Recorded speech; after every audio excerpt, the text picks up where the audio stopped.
رمضان کا اتنی قدر کی کہ دیکھ کر یہ محسوس ہوتا تھا کہ کاش یہ رمضان پورا سال ہو جاتا تو کتنا اچھا ہوتا. لیکن مسلمانوں نے جیسے ہی عید کی نماز پڑھ لی تو اس کا مطلب یہ ہے کہ ہم رمضان کے بعد 11 مہینے مسلمانوں کے جیسے اعمال نہیں کریں گے. عید کی نماز یہاں پڑھی، ظہر کی نماز سے وہاں سے نمازیں قضا ہونا شروع ہو گئے. قضا ہوتے ہوتے ایک وقت ایسا تھا کہ فجر میں 3:30 بجے اٹھنے کا مسلمانوں کا معمول تھا اور ساری مسجدیں بھری ہوئی تھی. فجر میں اٹھ کر آ جاتے تھے. اور فجر تو دور کی بات ہے، تراویح کے اندر بھی اتنے لوگ آتے تھے کہ جو تراویح کے سنت ہے اور نفل ہے تو اس تراویح کے اندر بھی 20 رکعت لمبی رکعتیں پڑھنے کے لیے بھی پیچھے نہیں ہٹے بلکہ کھڑے ہو کر پڑھے. پھر کیا سانپ سو گیا مسلمانوں کے لیے، بقیہ رمضان کے بعد کوئی لمبی رکعتیں بھی نہیں، کوئی 20 رکعتیں بھی نہیں. فرض نمازیں پڑھنے کے لیے مسلمانوں کو کیسے سانپ سوکھ گیا کہ رمضان جیسے ہی ختم ہو گیا مسجدیں بھی خالی ہونا شروع ہو گئی. تو میرے بھائیوں، اس کا مطلب یہ ہے اللہ کا ڈر ہمارے پاس رمضان کے بعد ختم ہو جاتا ہے.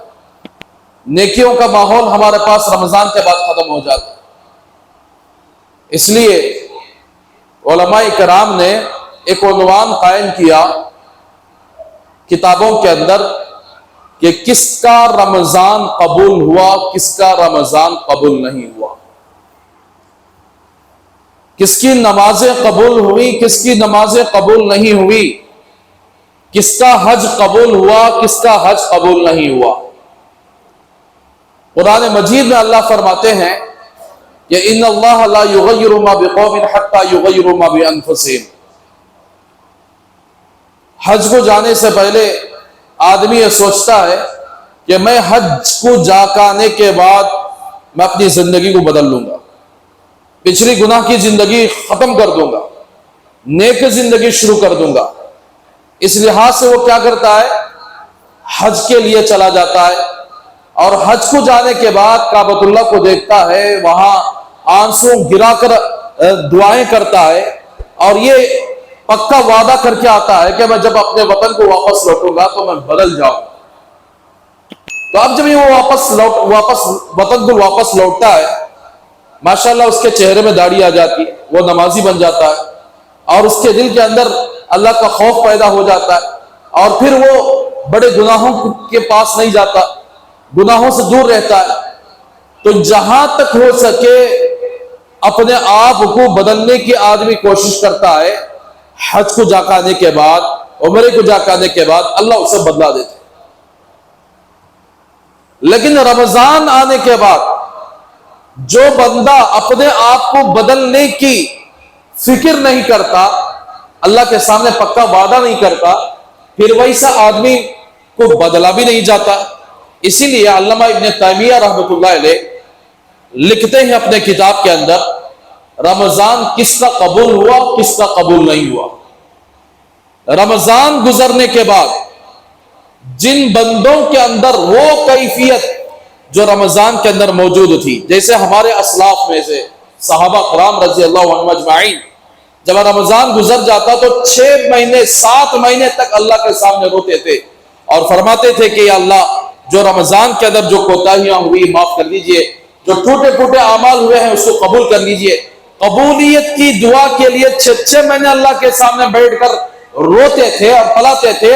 اور رمضان کے اندر جو عبادتیں کیا کرتے تھے وہ عبادتیں رمضان کے بعد بھی ایسے ہی کنٹینیو ہو جاتی. تو اس لیے علامہ ابن تیمیہ رحمۃ اللہ علیہ فرماتے ہیں کہ کس کا رمضان قبول ہوا، کس کا رمضان ریجیکٹ ہوگا. اللہ کے رسول صلی اللہ علیہ وسلم کی وہ مشہور حدیث جو آپ بارہا سن چکے ہیں بہت سارے لوگ رمضان کے اندر روزہ رکھتے ہیں، سوائے بھوکا رہنے کے ان کو کچھ نہیں ملا۔ بہت سارے رمضان کے اندر رات کو جاگتے ہیں، سوائے رات کے جاگنے کے ان کو کچھ نہیں ملا۔ مطلب کیا ہوا؟ رمضان ختم ہونے کے بعد وہ اعمال ان سے چھوٹ گئے۔ رمضان میں ایک نماز بھی نہیں چھوڑتا تھا، تراویح بھی نہیں چھوڑتا تھا، فجر بھی نہیں چھوڑتا تھا۔ جیسے رمضان گزر گیا یہ ساری چیزیں کرنا شروع کر، یعنی چھوڑنا شروع کر دیا۔ اس کا مطلب ہے کہ رمضان کے اندر صرف یہ بھوکا رہا ہے، بھوکا رہنے کے علاوہ اس کو کچھ ہاتھ حاصل نہیں ہوا۔ رات میں تراویح پڑھا ہے، رات میں کھڑا ہے اللہ کے سامنے۔ بہت سارے رات میں جاگنے والے رات کو جاگتے ہیں لیکن جاگنے کے علاوہ کچھ بھی نہیں ہاتھ آیا۔ تو اللہ کے رسول صلی اللہ علیہ وسلم کی وہ حدیث کو رکھ کر علامہ ابن تیمیہ رحمۃ اللہ علیہ فرماتے ہیں کہ رمضان کے بعد جس کے اعمال رمضان کے چھوٹ جائے اور جس کے اندر اعمال میں کبھی کوتاہی شروع ہو جائے، اس کا مطلب یہ ہے کہ رمضان ان کا قبول نہیں ہوا۔ خود اپنے گریبان کے اندر جاگ کر دیکھ لیں کہ ایک ہمارا رمضان کیا واقعتاً قبول ہوا کہ نہیں ہوا ہے؟ ہم کتنا پرتا مسجدوں کو آباد کرنے والے ہیں، رمضان کے بعد کتنا پرتا یعنی گناہ سے بچنے والے ہیں؟ ذرا اپنے آپ کے اندر محاسبہ کر کے دیکھ لیں تو پتا چل جائے گا کہ میرا رمضان قبول ہوا کہ نہیں ہوا۔ تو اس لیے میرے بھائیوں، اللہ تبارک و تعالی فجر کی نماز جو بندہ پڑھتا ہے، فجر کی نماز قبول ہونے کی علامت یہ ہوتی ہے اسے ظہر کی توفیق مل جاتی ہے۔ ظہر کی نماز جو پڑھتا ہے اس کے قبول ہونے کی علامت یہ ہے کہ عصر کی نماز کی توفیق مل جاتی ہے۔ عصر کی نماز پڑھتا ہے اس کے قبول ہونے کی علامت یہ ہے کہ یعنی مغرب کی توفیق مل جاتی ہے۔ عشاء کی نماز جب پڑھتا ہے تو اس کی قبول ہونے کی علامت یہ ہے کہ پھر اسے فجر کی توفیق مل جاتی ہے۔ حدیث پاک کے اندر آتا ہے ایک نیکی دوسرے نیکی کو دعوت دیتی ہے۔ ایک نیکی کرتا ہے بندہ، وہ نیکی کی برکت سے دوسری نیکی ملنے کی توفیق مل جاتی ہے، دوسرے نیکی کرنے کی توفیق مل جاتی ہے۔ ایک نیکی اللہ کے یہاں قبول ہوئی، وہ قبول ہونے کی نورانیت اور برکت سے دوسری نیکی کرنے کی توفیق مل جاتی ہے۔ اس طریقے سے رمضان کے اندر جتنی نیکیاں ہم نے کی ہیں اس کے قبول ہونے کی علامت یہ ہے کہ رمضان کے بعد وہ نیکیاں کرنے کی توفیق اللہ دے دیتے ہیں۔ تو میرے بھائیوں، ہمیں کتنا بھی بولو، کتنا بھی سمجھاؤ، ہمارے مسلمان ویسے فجر کو آ کر دیکھو 2 صف 1.5 صف 3 صف زیادہ سے زیادہ یا 2.5 صف، کہاں چلا گیا وہ جذبہ؟ 3:30 بجے اٹھنے والا مسلمان کیوں آج فجر کی نماز چھوڑ کر سو رہا ہے؟ رمضان میں تہجد پڑھنے والا مسلمان کیوں فجر کے اندر نماز چھوڑ کر سو رہا ہے؟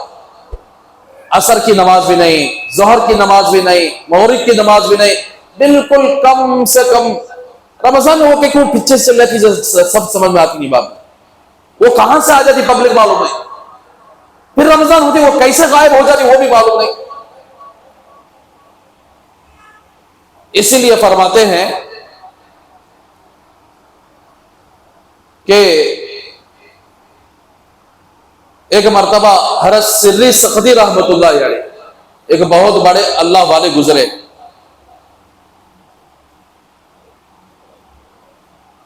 ایک مرتبہ جا رہے تھے، کبھی کبھار اللہ تبارک و تعالی کچھ ایسی باتیں، کچھ ایسی چیزیں اپنے خاص بندوں کے ساتھ معاملہ فرما دیتے جو اوروں کے ساتھ نہیں ہوتا۔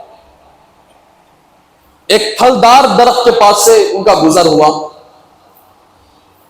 تو پھلدار درخت سے آواز آئی، سختی کن مثلی، سیدھی سختی میری طرح ہو جا۔ تو انہوں نے جہار سے مخاطب ہو کر فرمایا کہ تیرے پاس یہ زبان کیسے آ گئی؟ تجھے بات کرنے کی صلاحیت کس نے عطا فرمائی؟ تو اس نے کہا کہ مجھے اللہ نے عطا فرمائی۔ اب تیری طرح میں کیسے ہو جاؤں؟ تو کیا تیرے اندر کیا صفات ہے؟ اس نے کہا کہ لوگ میرے پھل کو حاصل کرنے کے لیے پتھر مارتے ہیں اور میں ان کے لیے پھل پھینکتا ہوں، پتھر مارتے ہیں تو میں ان کے لیے پھل پھینکتا ہوں۔ تو انہوں نے کہا کہ بہت اچھی بات ہے، پھر اللہ تبارک و تعالیٰ کل قیامت کے دن تجھے جہنم میں جلانے کے لیے ایندھن کے طور پر استعمال کریں گے، وہ کیسے؟ جب تو کہتا کہ میری طرح ہو جا، تجھے اللہ تبارک و تعالیٰ تیری لکڑیوں کو کاٹ کر، تیرے جڑ کو کاٹ کر جہنم میں جلانے کے لیے لکڑیاں ڈالیں گے، تو لکڑیاں آگ میں جلنے کے لیے اللہ تبارک و تعالیٰ ایندھن بنائیں گے، تو پھر تو کٹ کر جہنم کی آگ کا ایک حصہ بنے گا۔ تو اس نے کہا کہ حضرت میرے پاس بہت ساری خوبیاں ہیں، میرے اندر ایک برائی ایسی ہے جیسے آج کل کے مسلمانوں میں۔ وہ برائی کیا ہے؟ میرے اندر ایک خطرناک برائی یہ ہے کہ جب ہوا ادھر سے آتی ہے تو میں ادھر کا ہو جاتا ہوں، ہوا ادھر سے آتی ہے تو ادھر کا ہو جاتا ہوں، جدھر سے ہوا آتی ہے ادھر کا میں ہو جاتا ہوں۔ میرے پاس استقامت نہیں ہے، جبکہ قرآن مجید میں اللہ تبارک و تعالیٰ اپنے پیغمبر کو حکم فرما رہے ہیں فَاسْتَقِمْ كَمَا أُمِرْتَ وَمَنْ تَابَ مَعَكَ وَلَا تَطْغَوْا۔ پیغمبر آپ استقامت کے ساتھ رہیے جیسا کہ آپ کو حکم دیا گیا۔ رمضان کے نمازی ہیں تو رمضان کے نمازی 12 مہینے کے نمازی بننا چاہیے، یہ استقامت۔ رمضان میں فجر کی نماز نہیں چھوڑنے والے 11 مہینے بھی نماز فجر نہیں چھوڑنے والے، یہ استقامت ہے۔ اور رمضان میں گناہ کے قریب نہ جانے والے، رمضان کے علاوہ دنوں میں بھی گناہ کے قریب نہ جانا، یہ استقامت۔ تو رمضان جیسے گزرا ویسے 11 مہینے گزارنے والے یہ استقامت اختیار کرنے والے ہوں گے، یہ کامیاب ہوں گے۔ اور جھاڑ کے کہنے کا مطلب یہ تھا کہ جدھر ہوا لگے میں ادھر چلا جاتا ہوں، یہ برائی کی وجہ سے مجھے جہنم کا ایندھن کل قیامت بننا پڑے گا۔ اس وجہ سے ہم رمضان کا مہینہ آ گیا، ماحول تھا نمازوں پڑھنے کا، روزے رکھنے کا، تراویح پڑھنے کا، تو یہ ہوا ادھر چلی تو اس ہوا کی طرف ہم نکل گئے۔ اور پھر رمضان کے بعد کا ماحول آیا، مسجدیں ویران ہونا شروع ہو گئی، فجر کی نماز چھوڑنا شروع ہو گئے، ایک ماحول، ایک ہوا ادھر چلی گئی تو مسلمان ادھر طرف چل گئے۔ تو جس طرف ہوا نکلی اس طرف چلے جانے کا نام جھاڑ نے سمجھا دیا کہ یہ برائی میرے اندر موجود ہے، جس برائی کی وجہ سے اللہ تبارک و تعالیٰ کل قیامت میں مجھے جہنم کا ایندھن بنائے گا۔ تو وہ برائی اگر ہمارے یہاں موجود ہو، جو بندہ 30 دن تک اللہ کے یہاں رہا، مسجدوں کو آباد کرتا رہا، چہرے میں ایک طرح کی نورانیت رہی، لیکن رمضان کے بعد ساری نیکیاں چھوٹ گئیں، تو پھر اس جھاڑ کے مانند ہو گئے ہم لوگ، جو جھاڑ کے کبھی ہوا ادھر آئی تو ادھر چلا گیا، ادھر آ گئی تو ادھر چلا گیا۔ ہمارے نوجوانوں نے مجھ سے کہا حضرت عید کے دن کیا بولنا، تھیٹر پورے آباد تھے، مسجد سب ویران تھے، نوجوان بچے انتظار کر رہے تھے کہ کون سا فلم ریلیز ہونے والا ہے، اور ایسے فلم کے لیے تھیٹروں کو جانا اور تھیٹروں کے پاس بھیڑ بنانا، اس کا مطلب یہ کہ ان کا رمضان قبول ہی نہیں ہوا۔ جس عید کے دن اللہ کی نافرمانی کی جا رہی ہو، کیا اللہ کو یہ انعام دے رہے ہم لوگ؟ اللہ تبارک و تعالیٰ کے سامنے یہ نیکیاں پیش کر رہے ہیں کہ ہماری نیکیوں میں آ کے تھیٹر کی ٹکٹ بھی شامل ہو جائے، فلم دیکھنا بھی شامل ہو جائے۔ تو اس وجہ سے ہمارے دل کے اندر اللہ کی صحیح محبت آ نہیں سکی، ہمارے دلوں کے اندر اللہ کے رسول کی صحیح محبت نہیں ہے۔ اگر اللہ اور اس کے رسول کی محبت رمضان سے مل جاتی، اللہ اور اس کے رسول کی محبت رمضان کے اعمال سے مل جاتی، پھر کبھی گناہ کی طرف آنکھ اٹھا کر بھی نہیں دیکھتے۔ اس لیے ایک اللہ والے فرماتے ہیں کہ ہم سے وہ دھوبی کا بیٹا بڑا خوش نصیب نکلا، ہم سے وہ دھوبی کا بیٹا بڑا خوش نصیب نکلا۔ بارہا بولتے تھے، حضرت بے ہوش ہو جاتے تھے، غشی طاری ہو جاتی تھی۔ حضرت کے شاگردوں نے پوچھا کہ حضرت یہ کئی کی بات کہہ رہے ہیں آپ، اللہ کی تعریف کرنے کے بجائے آپ کہہ رہے ہیں کہ دھوبی کا بیٹا ہم سے بڑا خوش نصیب نکلا، کیا وجہ ہے اس کا؟ تو حضرت نے ایک واقعہ بیان کیا کہ ایک بادشاہ تھا، وہ بادشاہ کی ایک شہزادی تھی، بیٹی تھی، اور بادشاہ اور اس کے گھر والوں کے کپڑے دھونے کے لیے ایک دھوبی کو دیا جاتا تھا، اور اس میں شہزادی کے کپڑے ہوتے تھے۔ دھوبی کا ایک بیٹا تھا، اس نے اس شہزادی کے کپڑے پر عاشق ہو گیا، نہ شہزادی کو کبھی زندگی میں دیکھا تھا، صرف کپڑے دیکھا تو کپڑوں پر عاشق ہو گیا، اور ایسے عاشق ہو گیا کہ ماں باپ سے وہ کپڑے الگ کر لیتا اور اس کو بہترین طریقے سے دھوتا، اس کو صحیح طریقے سے گھڑی بناتا اور اس کو ایک اچھے انداز میں ترتیب دے کر کہیں کسی یعنی جھلیاں نہ آ جائے، ایک ترتیب دے کر رکھ دیتا، اور یہ دھوبی لے جا کر شہزادہ یعنی پہنچا دیتا بادشاہ کے گھر۔ کچھ دن ایسے گزرے کہ جب بھی بادشاہ کے گھر سے دھونے کے لیے کپڑے آتے تو شہزادی کے کپڑے یہ یعنی دھوبی کا بیٹا الگ کر دیتا، اس کے لیے بہترین یعنی دھوتا، اسے سکھاتا، اور اس کے لیے اچھی گھڑی بنا کر یعنی ایک اچھے انداز میں پیش کرتا۔ تو دھوبی کو معلوم ہو گیا انہیں کیا کر رہا ہے، تو دھوبی نے بیٹے سے پوچھا بھائی تو یہ کپڑے کہیں کو دھو رہا ہے، دوسرے کپڑے بھی دھونا چاہیے تھا، دوسرے کپڑوں کو بھی اس طرح معاملہ کرنا چاہیے تھا۔ اس نے کہا کہ میرا دل شہزادی پر عاشق ہو چکا ہے، میرا دل اس کے ساتھ الگ گیا ہے، اس لیے میں یہ معاملہ کرتا ہوں۔ تو دھوبی نے کہا کہ آئندہ سے تو شہزادی کے کپڑے نہیں دھوگا۔ اب وہ اتنی محبت، حالانکہ نہیں دیکھا تھا، دیکھے بغیر دھوبی کا بیٹا اس کے ساتھ اس کا دل لگ گیا اور اس کے کپڑے کو اس طرح معاملہ کر کے بھیجتا تھا، تو پھر دھوبی نے کیا کیا، یہ سارے معاملے کو کٹ کر دیا۔ اب وہ بیچارہ سوچتے سوچتے جس آدمی کو جس سے محبت ہو جاتی ہے اور اس سے اگر جدائی ہو جاتی ہے تو اس کا دل و دماغ ٹھکانے پر نہیں رہتا، وہ سوچتے سوچتے بیمار ہو گیا، اور اسی بیماری کی حالت میں وہ دنیا سے رخصت ہو چکا۔ اب دھوبی کے کپڑے نارملی طور پر آتے رہے۔ شہزادی جب یہ بچہ فوت ہو گیا، یہ نوجوان بچہ فوت ہو گیا، شہزادی کے کپڑے پہلے طرح نہیں آتے تھے، گھڑی بنا کر بڑے اچھا انداز۔ شہزادی کو ڈاؤٹ ہوا کہ اب کپڑے میرے کیوں یوں آ رہے ہیں۔ دھوبی کو بلا بھیجا، دھوبن کو بلا بھیجا اور پوچھا کہ میرے کپڑے کیوں پہلے اچھے طریقے سے آتے تھے، گھڑی بنا کر آ رہے تھے، اب ایسے کیوں آ رہے ہیں؟ اب اس نے کہا نہیں، عام طور پر عذر پیش کیا جاتا ہے۔ تو شہزادی نے کہا صحیح صحیح بولو، جھوٹ بولو۔ تو اس نے روتے ہوئے اپنے سارے بچے کی داستان سنائی اور اس کے فوت ہونے کی خبر سنائی۔ تو اس وقت اندیکھی چیز، نہ یہ دیکھی نہ وہ دیکھا، لیکن اندیکھی چیز پر جیسے ہی یہ خبر شہزادی سنی، اس کے دل پر سناٹا چھا گیا، اس کے چہرے پر سناٹا چھا گیا۔ ایک آدمی مجھے نہ دیکھا ہے، نہ کچھ مجھ سے بات کیا ہے، لیکن بن دیکھے میرے اوپر اس کا دل آ چکا ہے۔ تو اس کے بعد وہ شہزادی کی نے کہا کہ مجھے اس کے قبر کے پاس لے کر چل۔ تو اس کے قبر کے پاس لے جایا گیا، اس نے آ کر ایصال ثواب کیا، اور ہر سال اس کے لیے ایصال ثواب کا انتظام شہزادی کیا کرتے تھے۔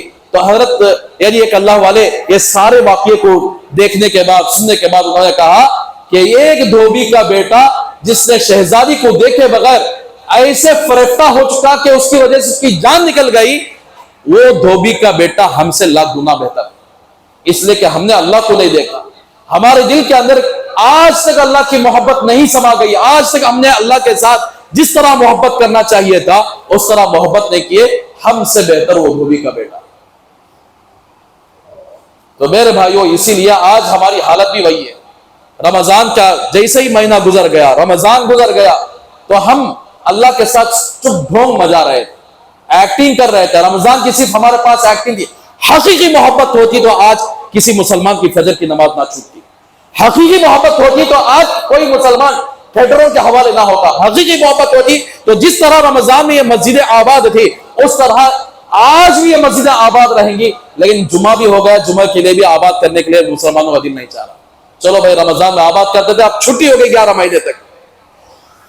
دیکھیے رمضان حالت دیکھیے، عام طور پر رمضان میں ظہر کے موقع پر، عصر کے موقع پر اتنے لوگ نہیں رہتے، ابھی زیادہ رہتے۔ لاہور پڑوسی ملک کے اندر شاہ عالم ایک چوراہا ہے، 4 راستے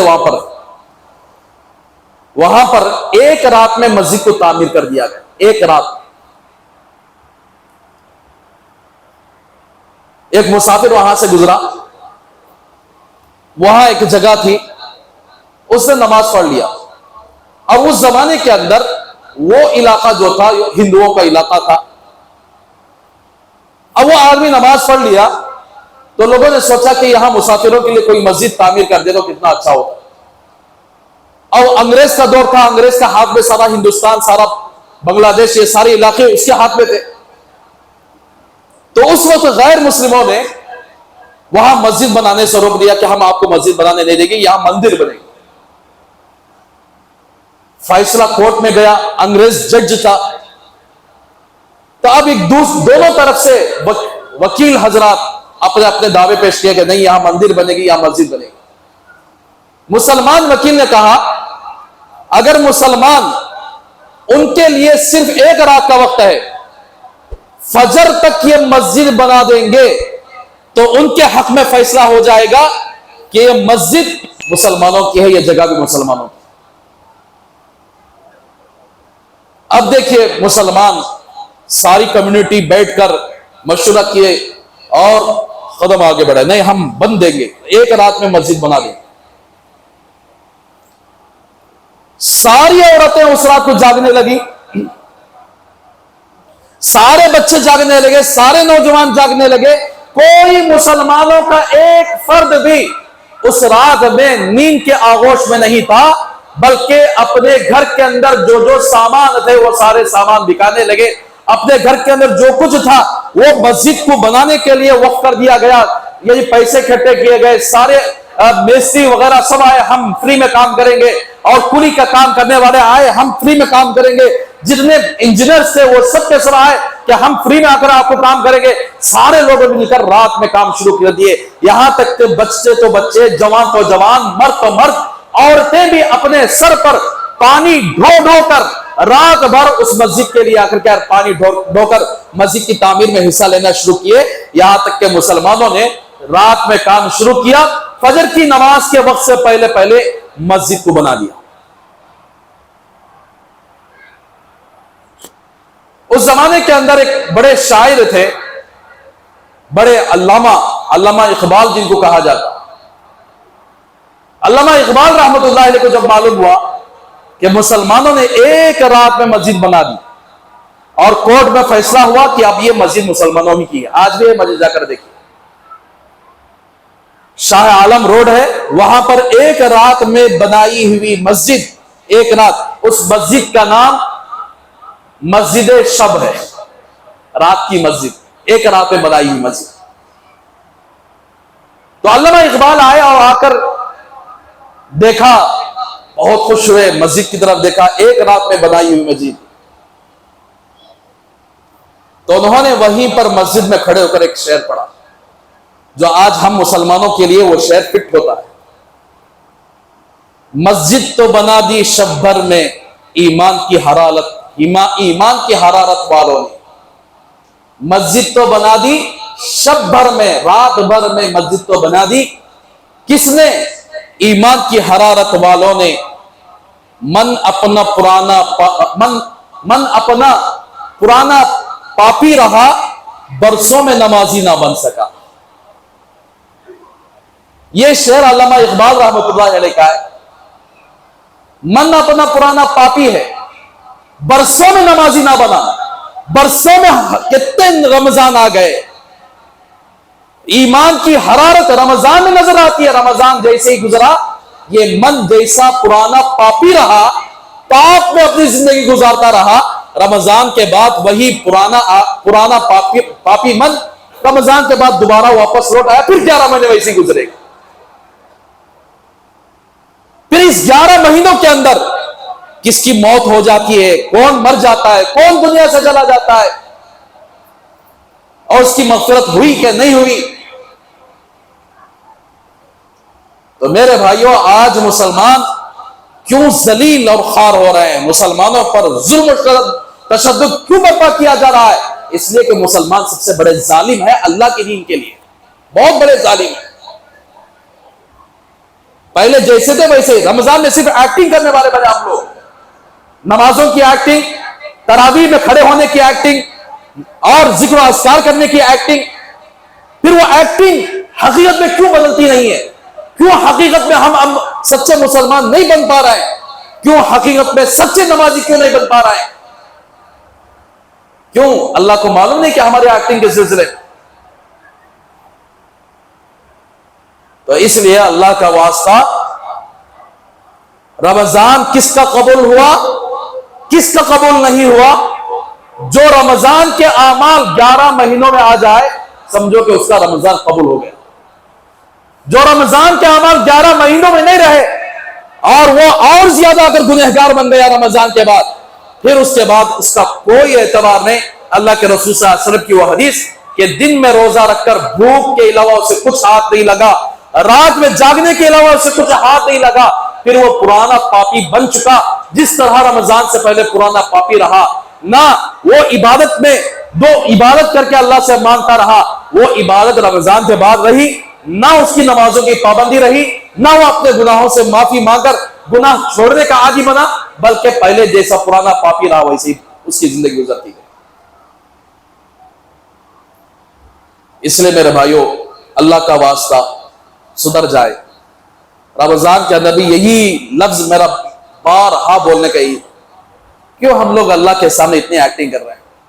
کیوں رمضان میں بھری مسجدیں ہو جاتے ہیں، رمضان کے بعد کیوں مسجدیں خالی اور ویران ہو جاتی ہیں؟ سوچ کر دیکھو، اگر ہم نے اللہ کے گھروں کو آباد کیا، اگر ہم نے جس طرح رمضان کا ماحول تھا ہر مسجد کا ماحول ایسے بن جائے رمضان کے بعد، پھر کوئی دشمن ہم پر بری نگاہ سے دیکھنے والا نہیں رہے۔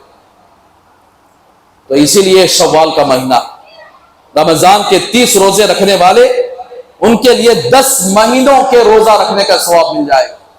10 مہینے روزہ رکھنے، اس لیے کہ قرآن مجید میں ہے من جاء بالحسنۃ فلہ عشر امثالها ومن جاء بالسیئۃ فلا یجزى الا مثلها وهم لا یظلمون۔ ایک نیکی کرے گا تو 10 نیکیاں اسے ملے گی۔ ایک روزہ رکھے گا، ایک دن روزہ رکھے گا تو 10 دن روزہ رکھنے کا ثواب، 30 دن رکھے تو 30 دن کے روزے کا ثواب 10 مہینے۔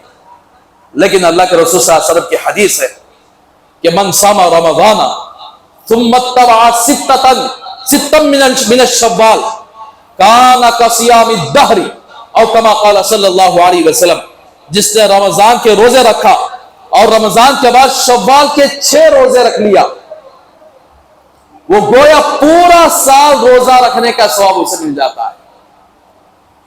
چاہے آپ اکٹھا رکھو لیکن الگ الگ رکھنا مستحب ہے۔ شوال کے روزوں کو الگ الگ رکھنا، پیر جمعرات نارملی طور پر اللہ کے رسول صلی اللہ علیہ وسلم کا معمول ہے پیر جمعرات روزہ رکھا کرتے تھے۔ آپ پیر جمعرات شوال کی نیت سے روزہ رکھ لو، 2 ثواب مل جائیں گے، ایک پیر جمعرات کا ثواب مل جائے گا، ایک شوال کے روزوں کا ثواب مل جائے گا۔ ایسے اگر آپ کے لیے 3 ہفتے ہیں، ایک ہفتہ تو گزر گیا شوال کا، 3 ہفتے ہیں، 3 ہفتوں کے اندر پیر جمعرات یہ 6 دن بن جاتے ہیں، پیر جمعرات پیر جمعرات پیر جمعرات۔ تو گویا یہ 6 روزے رکھنے کی فضیلت ایسی ہے، پورا سال روزہ رکھنے کا ثواب، رمضان کے 10 مہینے یعنی رمضان کے روزہ رکھنے کا ثواب 10 مہینے روزہ رکھنے کا ثواب ملا، اور یہ 6 روزے رکھ لیا آپ تو گویا پورا سال روزہ رکھنے کا ثواب مل جائے۔ تو اس لیے میرے بھائیوں، رمضان کے اندر جیسے آباد تھے مسجدیں ویسے آباد کرنا شروع کر دو۔ چھوڑو نہ کو نماز، فجر کی نماز کیا بھائی 3:30 بجے 3 بجے اٹھنے والے فجر کی نماز سے کیوں نہیں اٹھ پا رہے ہیں؟ 5 بجے اٹھے بولے تو بھی نماز مل جاتی ہے، 5:15 بجے اٹھے بولے تو بھی نماز مل جاتی ہے، کیوں نہیں اٹھ پا رہے ہم لوگ؟ کیوں مسجدوں کو ہم نے ویران کر دیا؟ اللہ کا واسطہ، اللہ کے لیے اپنے آپ کی زندگی بدلاؤ۔ ہمیں اپنے آپ کو بدلنا ہی نہیں، ہمارے بچے کیا بدلیں گے؟ ہمیں اپنے آپ کو نمازی نہیں بنائے تو ہمارے بچے کیا نمازی بنیں گے؟ ہمیں محنت کرتے ہیں، بچوں کے لیے محنت کرتے ہیں، مدرسے قائم کرتے ہیں، مکتبے قائم کرتے ہیں، لیکن ماں باپ ٹانگ اٹھا کر سوئے بڑے تو بچہ دیکھ کر کیا کرے گا؟ ہماری محنت کیا رہے گی اس پر؟ تو اس لیے ماں باپ کو اپنے آپ کو سدھارنا چاہیے، اپنے آپ کو زندگی بدلنا چاہیے، پہلے جیسی زندگی تھی ویسے چھوڑ کر رمضان کی برکتیں جب حاصل کرنا چاہ رہے ہو، رمضان کی مغفرت چاہ رہے ہو، اللہ میرے رمضان کے روزوں کو قبول کر لے، نمازوں کو قبول کر لے، تراویح کو قبول کر لے، تو پھر رمضان کے بعد وہ معمول بنا لینا چاہیے کہ ہماری زندگی میں کوئی نماز قضا نہ ہونے پائے۔ تو بہرحال یہ چند باتیں آپ کے سامنے رہی، اور ایک اہم بات یہ ہے، اب گرمی کا موسم بھی ہے اور بچوں کی اسکول کی چھٹیوں کا وقت بھی آ چکا ہے، تقریباً 2-3 دنوں میں بچوں کی چھٹیاں ہو جائیں گی۔ اب بچوں کو سمر کورس کے نام پر ہر مسجد میں، الحمدللہ مدن پلی کے تقریباً مساجد میں جو بچے چھٹیاں تقریباً 1.5 مہینہ اسکول کو چھٹی ملتی ہے، ان بچوں کو وقت بیکار ضائع ہونے کے بجائے، اس لیے کہ ہمارے بچوں کو ذرا چھٹی ملے بولے تو پورے گلیاں ان کے چھڑتی، پورے گرونڈا ان کے چھڑتی، اور اسکول کو ایسا لگا دیا ہم لوگ اسے کبھی زندگی میں اللہ کا نام لینے کا موقع نہیں ملتا. صبح ہی چھوڑ ڈالے بولے تو شام کو چنے جاتا, انہیں آتا گھر کو نہ اللہ کا نام, نہ قرآن سکھانے کی کوئی فکر, نہ دین سکھانے کی کوئی فکر. ایسے ہمارے بچوں کی ترتیبیں چل رہی ہیں. تو اس لیے ہم لوگ علماء کرام اور بہت سارے دیندار لوگ ہمارا جو ساتھ دے رہے ہیں, وہ سب بیٹھ کر فکر کیے, جیسا گزشتہ سال بھی فکر کیے تھے. الحمدللہ سمر کورس چلا, ہمارے مسجد میں بھی چلا اور بہت سارے مساجد میں بھی چلا. بہت سارے بچے یعنی پڑھنے والے بنے, بہت سارے بچے یعنی نماز پڑھنے والے بھی بنے. تو لہٰذا اس سال بھی ہمارے مسجد میں عام طور پر 1 تاریخ سے شروع ہو جاتا ہے, لیکن چھٹی ہوتی ہے اسکول کی 30 تاریخ. اس لیے ہم لوگوں نے 5 تاریخ یعنی مئی 5 تاریخ سے ہمارے یہاں سمر کورس شروع ہو جائے گا. لہذا آپ اپنے بچوں کو اور بچیوں کو, چھوٹے بچیوں کو ہمارے یہاں داخلہ دلوا دیں. اور ایک بچے کی فیس ہوگی 200 روپے. تو 200 روپے فیس ہوگی اور فوراً داخلہ دلوا دیں. اور یہ پورا مہینہ جو چھٹیوں کا اوقات ہوتے ہیں, بچے یعنی دین کے ماحول میں رہیں گے, کچھ نہ کچھ دین سیکھیں گے اور اپنے دین پر قائم رہیں گے. دوسرا اعلان یہ ہے, سب سے زیادہ ایک تو بچوں کو اگر مسجدوں میں انتظام کیا گیا, نوجوان بچیاں, نوجوان ہمارے جو بچیاں ہیں نا, آج کی حالت ان کو آپ کو سناؤں تو کیا اتنی گندی حالت ہمارے شہر کے اندر نہیں بلکہ پورے علاقوں میں بڑی گندی حالت نوجوان بچیوں کی. کالج میں پڑھتے ہوئے پتہ نہیں کتنے لوگوں کے ساتھ تعلقات قائم کر. اگر ان کے پاس اللہ کا خوف ہوتا, دین کا ماحول ان کو دیا جاتا, تو پھر ایسے گندے چیزیں ان کے پاس نہیں آتی. تو اس لیے نوجوان بچے اور نوجوان بچیوں کا جو 8 کلاس پڑھنے والے ہیں وہ ہمارے مدرسے میں نہیں آ سکتے. جو بچیاں 8 کلاس پڑھنے والی ہیں, 8 class, 9 class, 10 class, inter, degree, ان کے لیے الگ انتظام کیا گیا. تو ان کے لیے بھی فیس رہے گی. لہٰذا یہ جو مدرسے چل رہے ہیں ہمارے 4 مدرسے جو بالغ عورتوں کے مدرسے چل رہے ہیں, آپ وہاں اس 5ویں گلی کے اندر اوپر میں ایک گھر ہے جو مستقل طور پر روزانہ یہ مدرسہ چل رہا ہے. تو اپنے نوجوان بچیوں کو سمر کورس کے لیے وہاں پر ان کا داخلہ دلوا دیں. ان بچیوں کے دین کا ماحول بنائیں, تبھی تو ہماری بچیاں محفوظ رہیں گی. ورنہ آپ کو سنانے میں مجھے شرم آتی ہے. ہمارے نوجوان ساتھیوں نے مجھ سے کہا کہ حضرت ایک اچھے خاندان والی بچی آج سے 7-8 سال پہلے دھیڑ کے ساتھ بھاگ گئی, جا کر شادی کر. دھیڑ کے ساتھ شادی کرنے کے بعد اب دھیڑوں کی ذات تو بڑی نچلی ذات ہوتی ہے. تو اس نے کیا کیا, 1 سال یا 2 سال یہاں وہاں رکھ کے پالا. اب وہ بھی بے حیثیت لوگ ہوتے ہیں. یہ اچھے خاندان کی بچی جن کا گھرانہ بھی, جب یہ بچی چلی گئی تو یہ لوگ چھوڑ دیے کہ وہ بچی مر گئی, چھوڑو اللہ, ہم نے کیا بھی ضرورت نہیں. اب یہ بچی کو کیا کیا, اس نے 2 سال رکھا اچھے طریقے سے, 2 سال کے پاس دھندے میں لگا دیا, زنا کے دھندے میں لگا دیا. یہ بچی دھندا کرتے کرتے یہاں تک پہنچ گئی, بے حیا اور بے شرم اتنی بن گئی. کالج میں پڑھنے والی 17-18 سال بچیوں کو ٹارگٹ کیا اس نے. ٹارگٹ کر کے بیوٹی پارلر سکھانے کے نام پر یہ نوجوان بچیوں کو اپنے قریب کرنا شروع کر دی. ان کو ایک بڑا فون دلا دینے کا, اور بیوٹی پارلر سکھانے کے نام پر وہ بچیوں کو جمع کرتی گئی. اس کے پاس ہماری نوجوان 17-18 سال کی نوجوان بچیاں, مسلمانوں کی 50 سے زائد بچیاں ہیں, اور کسی نہ کسی مرد سے تعلق کروا دیتی. یہ ایسے چل رہا ہے مدن پلی کے اندر. جن بچیوں کو ہم نے کالج میں ڈال کر پڑھوایا, جن کی نگرانی نہیں کی ہم لوگوں نے, بچی کہاں جاتی ہے, کیا کرتی ہے, کیسے, کچھ بھی نگرانی نہیں, چھوڑ دیا ہمارے بچے اچھی. اس طرح کے 40-50 نوجوان بچیاں ایسے گندے ماحول میں جا چکی ہیں. ذمہ دار کون ذمہ دار اس کا؟